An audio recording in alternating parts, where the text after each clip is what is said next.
Shalom, bien-aimés dans le Seigneur Jésus-Christ. Que la grâce et la paix du Seigneur vous soient accordées dans le nom du Seigneur Jésus-Christ, notre roi qui revient bientôt. Tout le temps, bien-aimés, je ne cesse de vous rappeler que le Seigneur revient bientôt. L'annonce du retour du Seigneur Jésus-Christ, pour nous, c'est une délivrance. Voilà pourquoi nous ne cessons de vous rappeler, sachant que nous vivons dans un monde qui nous est étranger. Nous vivons des choses étranges parce que nous sommes des étrangers. Nous ne sommes pas acceptés, mais nous devons faire avec. Et le Seigneur ne tarde pas, il revient bientôt pour nous prendre. Dans cet enseignement que nous avons commencé, aujourd'hui c'est la troisième partie, cet enseignement qui s'intitule « Lève-toi, sois éclairé car ta lumière approche, la gloire de l'Éternel est sur toi ». Les peuples de Dieu doivent s'élever. S'élever, c'est-à-dire que arrêter de somnoler, arrêter de sommeiller, s'élever, se tenir debout pour combattre, pour prier, afin de recevoir la gloire de Dieu, afin de vivre pleinement la gloire du Seigneur dans notre vie sur terre en attendant son retour. Et précédemment, dernièrement, nous avons parlé de la repentance. La repentance, bien aimée, comme nous l'avons dit, c'est la clé de la restauration, la clé du succès. Sans la repentance, bien aimé, il n'y a point de salut. Nous prêchons le royaume de Dieu, mais le message clé, c'est repentez-vous.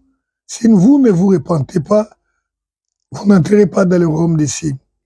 Alors pour quelqu'un qui a déjà crié au Seigneur Jésus-Christ, qui marche avec le Seigneur Jésus-Christ, il peut arriver que dans sa vie, il rencontre certains problèmes, difficultés.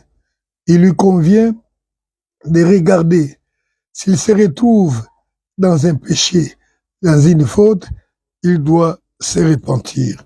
Nous avons parlé largement de la repentance comme une nécessité absolue pour être restauré ou pour vivre pleinement la vie en Christ.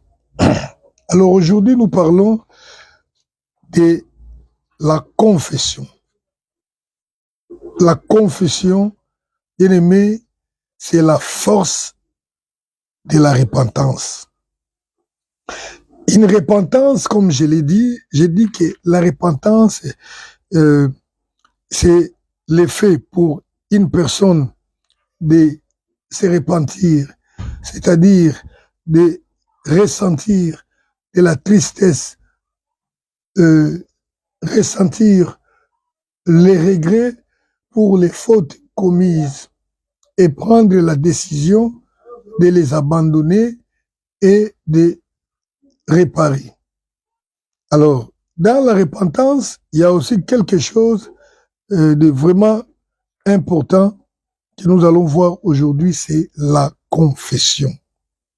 Alléluia. La confession, c'est quoi? La confession, c'est l'aveu. Donc, c'est le fait d'avouer, d'accepter.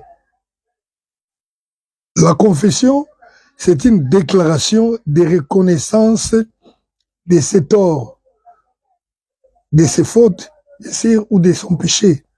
C'est ça, la confession. Mais la confession, c'est aussi une déclaration de loyauté envers une personne, envers un roi, envers notre Seigneur. Alors, quand je viens au Seigneur, je vais le confesser. Je confesse, je dis, je te reconnais, tu es mon Seigneur, tu es mon roi, moi je suis, c'est là, ça aussi c'est une confession. Mais la confession dont nous sommes en train de parler ici, il s'agit bien d'une déclaration de reconnaissance. Donc par rapport à la repentance, une déclaration de la reconnaissance de ses torts, de son péché. je dis que c'est là même la force d'une repentance. C'est-à-dire la repentance devient réelle, vraie, si il y a aussi cet élément, la confession. Donc, c'est-à-dire la reconnaissance de ses torts ou de son péché. Mais, laisse-moi vous dire, bien-aimé, la confession, c'est une affaire extérieure. Ce n'est pas une affaire de l'intérieur. Quand nous avons parlé de la repentance, en général, c'est quelque chose qui se passe généralement dans le cœur. Donc, vous croyez, vous acceptez que Christ est, vous acceptez, vous croyez, vous reconnaissez que vous avez péché, vous regrettez.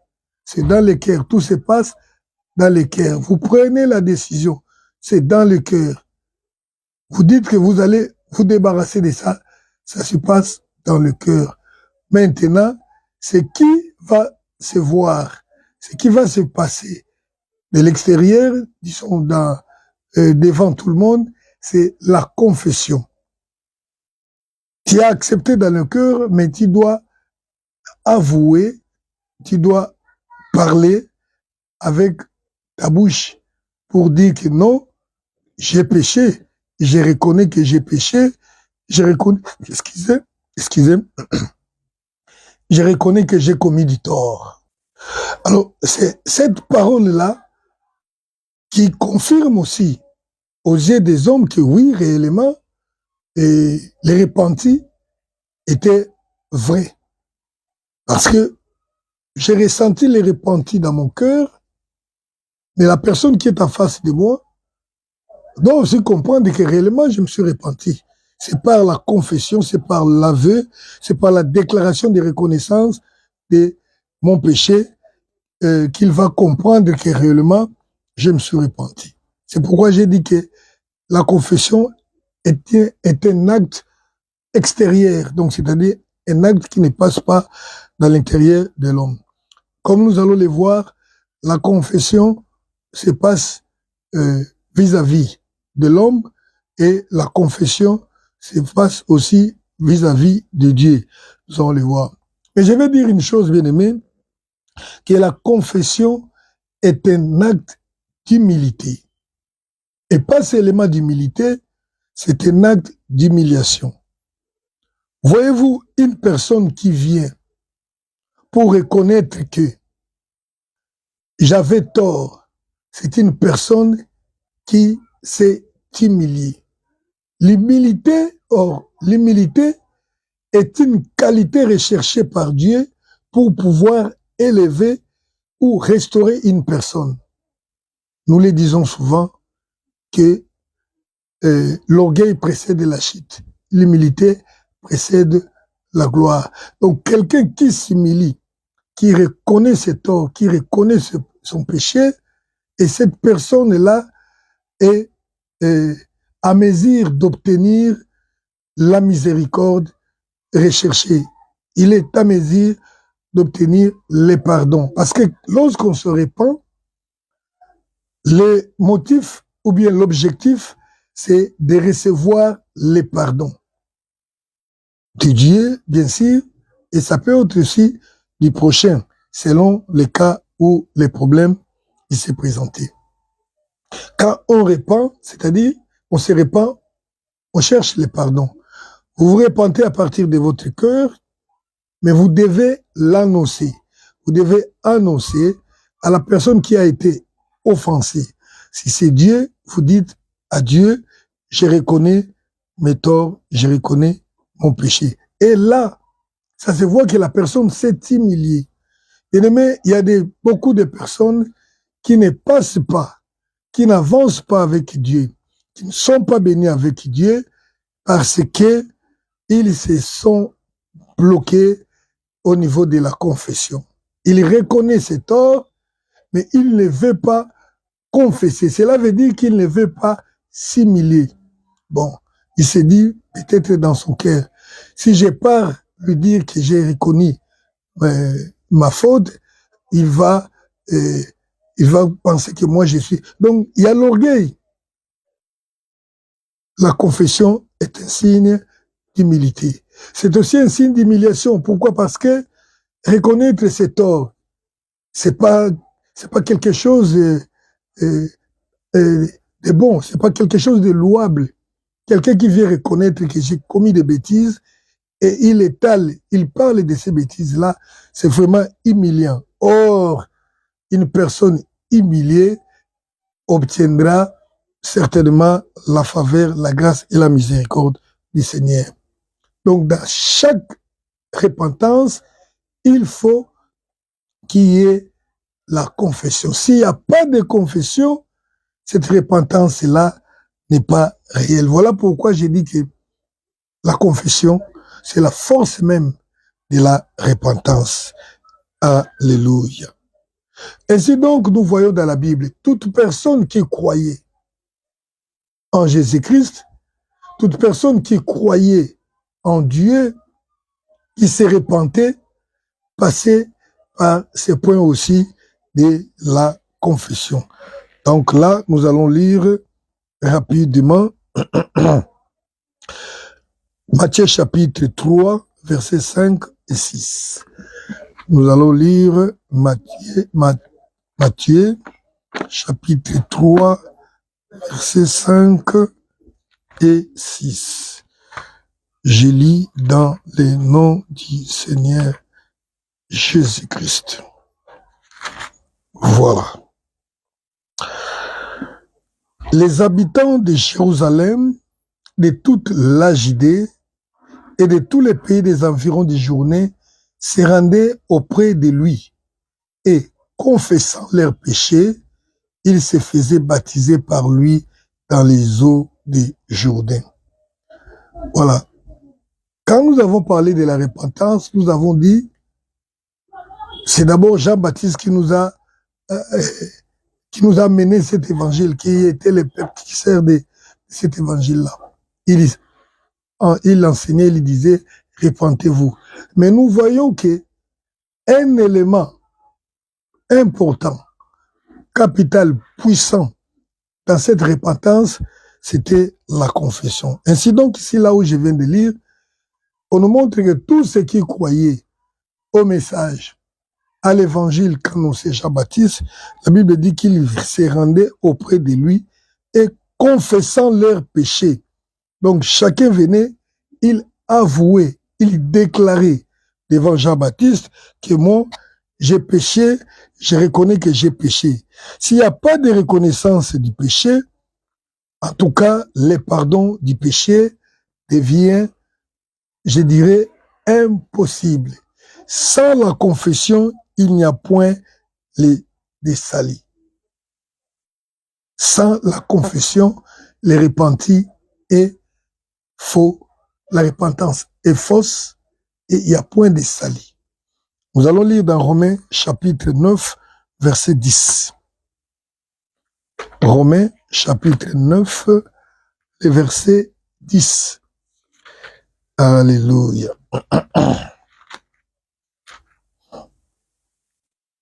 Romains 9, 10. Voilà. Nous sommes là. Tu es où? Non, je crois que ce n'est pas ça, ce n'est pas Romains 9, 10. Voilà, c'est Romains 10, versets 9 et 10. Excusez-moi, Romains 10, versets 9 et 10. Et je vais lire. Si tu confesses de ta bouche le Seigneur Jésus, et si tu crois dans ton cœur que Dieu l'a ressuscité des morts, tu seras sauvé. Voilà ce que dit les Écritures. Si tu confesses de ta bouche le Seigneur Jésus. Si tu confesses, si tu crois que Dieu l'a ressuscité, tu seras sauvé. Verset 10. Maintenant, on nous explique, car c'est en croyant du cœur qu'on parvient à la justice. Et c'est en confessant de la bouche qu'on parvient au salut. Selon que dit l'Écriture, quiconque croit à lui ne sera point confus. Alléluia. C'est en croyant du cœur qu'on parvient à la justice. Nous avons parlé de la repentance comme quelque chose qui se passe dans le cœur. L'évangile est prêché, la personne écoute l'évangile, la personne comprend l'évangile, mais dans son cœur, il accepte, il croit. Quand il croit là, qu'il est pécheur, il se décide d'abandonner, le Seigneur le justifie. Le Seigneur voit qu'il est juste. Mais pour être sauvé, il faut confesser de sa bouche. Je relis encore, Romains 10, 10, car c'est en croyant du cœur qu'on parvient à la justice et c'est en confessant de la bouche qu'on parvient au salut. Parce que la bouche doit parler. Tu as cru dans ton cœur. Moi, je ne vois pas. La personne qui est devant toi ne sait pas si tu as réellement cru ou tu es en train de mentir. C'est par ta bouche que tu diras que non, moi j'écris. Ta bouche doit confesser Christ, doit appeler Christ. Bien-aimé, les paroles ont une grande puissance. Alléluia. Je parle de la confession. Il faut que tu dises, Seigneur, j'accepte que tu es mon sauveur. J'accepte que tu étais mort sur la croix. Tu lui parles. Et là, quand tu parles, le ciel aussi est pris en témoin. Les hommes qui sont à côté de toi aussi écoutent que tu as déclaré de ta bouche. Et tes déclarations-là ont une grande puissance, ont une grande valeur. Voilà pourquoi, quand quelqu'un dit il croit, nous lui demandons d'invoquer, de confesser, de dire Seigneur, je t'accepte comme mon Seigneur et comme mon Sauveur. Nous lui disons, appelez-les, invoquez-les, dis-lui, je t'invite dans ma vie, tu dois parler. Parce qu'il y a une puissance dans la parole. Et surtout cette parole qui vient du cœur. Parce que tu as crié, ça ne sera pas les paroles à l'air, mais ce sera les paroles qui viennent réellement de ton cœur. Bien-aimé, ne blaguez pas avec la confession. Ne blaguez pas avec la puissance de la parole. La parole peut te lier. Vous savez, d'ailleurs, vous savez que toi a été créé par la parole. Toute parole que tu prononces peut avoir des effets sur toi. C'est pourquoi la Bible dit que les hommes seront jugés pour toute parole vaine qu'ils auront prophétie. Toute parole vaine qu'ils auront confessée. Ta bouche ne peut pas dire n'importe quoi. Alléluia. La confession est tellement puissante. D'ailleurs, c'est elle qui amène les salis. Comme nous venons de les lire là. Imaginez-vous les alliances que nous faisons aujourd'hui. Par exemple, l'alliance du mariage. Ça commence par les paroles. Quelqu'un vient, il te demande la main. Il te dit, je vais te marier. Le fait qu'il a parlé de sa bouche et que toi aussi tu as accepté, déjà une alliance est établie. Et quand toi, tu renonces, et c'est déjà, c'est pas normal. C'est pourquoi la Bible dit que votre oui soit oui, que votre non soit non. Donc il y a une puissance dans la confession. Tu crois dans ton cœur, tu t'es repenti, tu as compris que ce que j'ai fait est mauvais, tu dois parler. Bien aimé, je vous dis encore une chose. Les péchés qui règnent dans la vie des hommes, parfois, mais restent et ils continuent à dominer sur les gens parce que les gens n'acceptent pas de confesser leurs péchés. Le péché te libère aussi quand tu viens déclarer devant les hommes que voilà, moi, j'ai fait ça. Et nous l'avons toujours dit. Nous savons aussi comprendre, par exemple, les gens qui étaient des sorciers. Un sorcier qui se répand réellement n'aura pas honte de dire que non, j'étais sorcier devant les hommes. Oui, c'est ça même la confession.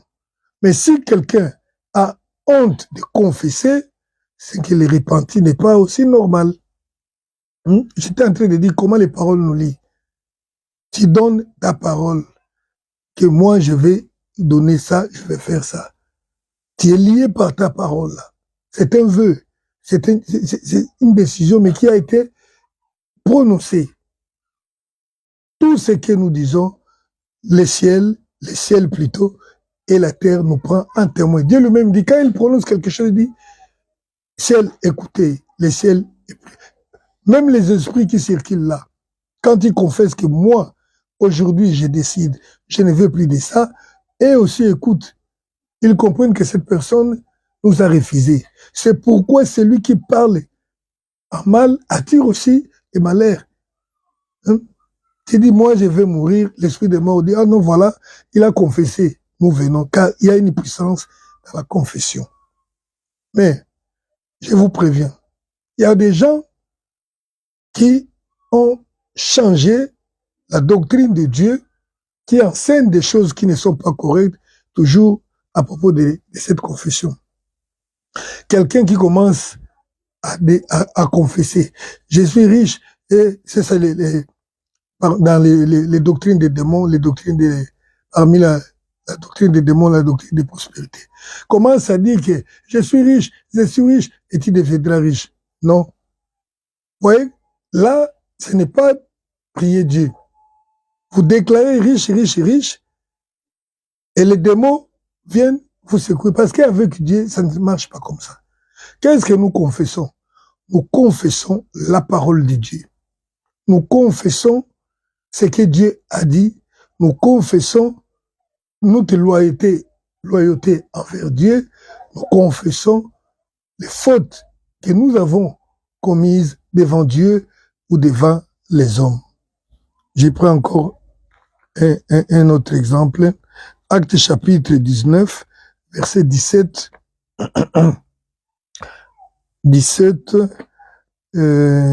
à 19. Voilà. Acte 19, 17 à 19. Je vais lire. Cela fut connu de tous les Juifs et tous les Grecs qui demeuraient à Éphèse. Et la crainte s'empara d'eux. S'empara d'eux tous. Et le nom du Seigneur Jésus était glorifié. Verset 18. Plusieurs de ceux qui avaient crié venaient confesser et déclarer ce qu'ils avaient fait. La confession, c'est la déclaration de ce qu'on a fait. La déclaration, la reconnaissance de ses torts. La confession, ça ne se passe pas, je suis mauvais, non, j'ai été menti. J'ai volé.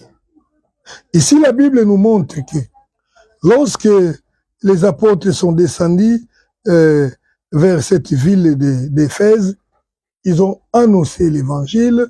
Les gens qui ont crié, qui se sont repentis, ont confessé tout ce qu'ils faisaient. Comme nous l'avons vu au temps de Jean-Baptiste, les gens venaient confesser. Ils ont venu dire que nous étions magiciens. Et ils ont présenté aussi quoi? Les choses qu'ils utilisaient dans leur magie. Ils ont parlé. La confession, vraiment, c'est un signe qu'on a changé de camp. Parce que quand on n'a pas changé, on ne peut pas accepter de dévoiler les secrets de son camp. Quelqu'un qui n'est pas à l'aise pour parler de ces choses-là qu'il faisait avant, en tout cas, nous comprenons que cette personne-là n'est pas encore convertie. Voilà, on vient de connaître la coupure, mais gloire à Dieu, nous avons maintenant la possibilité de nous dépanner lorsqu'il y a coupure. Ainsi donc, nous continuons. Donc, je suis en train de dire que la confession est un signe qu'on a changé réellement de camp. Parce que si on n'a pas changé de camp, on ne peut pas être à l'aise de dénoncer les camps auxquels on appartient. C'est comme ça que nous insistons sur certaines choses. Bon, nous n'insistons pas, mais nous savons, nous constatons que la personne qui est réellement convertie, c'est cette personne qui vient de se repentir. Vous êtes dans une église, quelqu'un comme ça se passe souvent, un frère et une sœur sont tombés dans l'impudicité. Bien, ils vivaient dans les péchés. Personne ne savait, mais après un temps, l'un d'eux vient auprès de vous, il vous dit, voilà, pasteur, je viens confesser, j'ai péché, et je vais demander pardon, que Dieu me pardonne. Alors, les frères est venu, la sœur aussi est dans l'église, mais la sœur ne vient jamais. Nous allons comprendre que pour la sœur, il demeure encore dans ces péchés-là. Vous savez, la confession, comme je le disais plus tôt, c'est quelque chose qui se passe de l'extérieur. C'est-à-dire, il faut parler. On confesse devant Dieu, parce qu'on a commis du tort à Dieu. On confesse aussi devant les hommes, devant l'homme qu'on a offensé. Ça, dans 1 Jean, chapitre 1, verset 9, la Bible dit ici, cet enseignement est vraiment important, il est profond. J'aimerais ne pas les couper, mais parler vraiment en entièreté, si ça va prendre le temps que nous puissions prendre ces temps-là. Je suis en train de vouloir lire 1 Jean, chapitre 1er, verset 9. Voilà, je suis là. La Bible dit ceci. Si nous confessons nos péchés, il est fidèle et juste pour nous les pardonner et pour nous purifier de toute iniquité. Ça, si nous confessons devant Dieu. Et maintenant, dans Jacques, chapitre 5, verset 16, la Bible dit ceci. Confessez donc vos péchés les uns aux autres et priez les uns pour les autres afin que vous soyez guéris. La prière agissante des justes a une grande efficacité. Je disais que la confession, c'est la confession qui donne accès au salut. Tu t'es repenti, tu as reconnu tes torts, c'est bien, mais il faut passer à la confession. Ici, on nous montre qu'on peut confesser devant Dieu ou bien devant son prochain. Ce n'est pas absolument nécessaire de confesser devant les pasteurs, comme le font ceux-là de l'église catholique, où un prêtre doit rester là, et derrière un petit truc là pour venir recevoir les confessions des gens. Si tu as commis du tort à ton prochain, c'est auprès de lui que tu vas confesser. Voilà. Mais maintenant, si le mal était commis au niveau de l'église, tu viens au niveau du pasteur et ça doit passer aussi à l'église, comme les cas que je venais d'évoquer là. Vous êtes méconduit dans l'église, les gens ont vécu dans l'impudicité et peut-être que ceux de l'extérieur ont compris que ceux de cette église-là marchent dans l'impudicité. Et toute l'église a été souillée, a été calomniée, insultée à cause de vous. Et vous vous repentez en secret, et bien aimé, cela n'est pas normal, ce n'est pas possible devant Dieu. Il faut demander, il faut dire aussi à Dieu.